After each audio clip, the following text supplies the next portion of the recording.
Hello बच्चों, कैसे हैं आप सब लोग। आज हम शुरू करने जा रहे हैं पाठ 9 क्रिया। क्या कहता है पाठ? क्रिया क्या है, क्रिया के कितने भेद होते हैं। आइए पाठ पढ़कर जानकारी प्राप्त करते हैं। आओ चर्चा करें।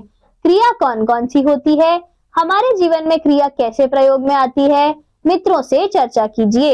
इन चित्रों को देखिए और नीचे लिखे वाक्यों को पढ़िए।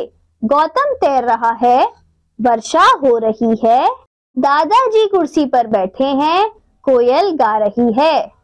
ऊपर बने चित्रों में हमने देखा कि लड़का तैरने का कार्य क्रिया कर रहा है, वर्षा स्वयं हो रही है, दादाजी बैठने का काम कर रहे हैं, कोयल गाने का काम कर रही है।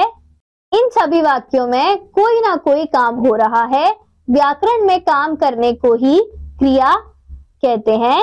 क्रिया के बिना वाक्य अधूरा रहता है।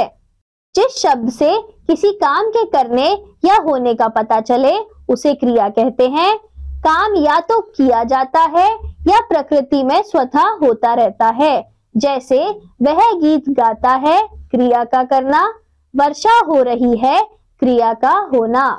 क्रिया के उदाहरण: चलना, बैठना, तैरना, हंसना, उठना, पढ़ना, रोना, खाना, सोना आदि।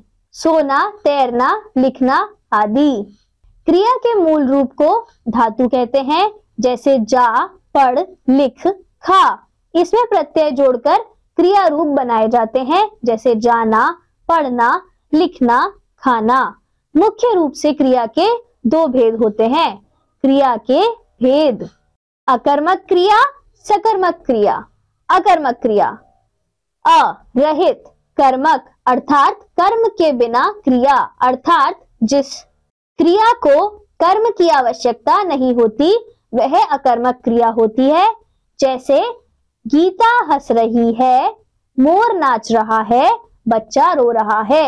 इन वाक्यों में कर्म नहीं है, अतः क्रिया अकर्मक है।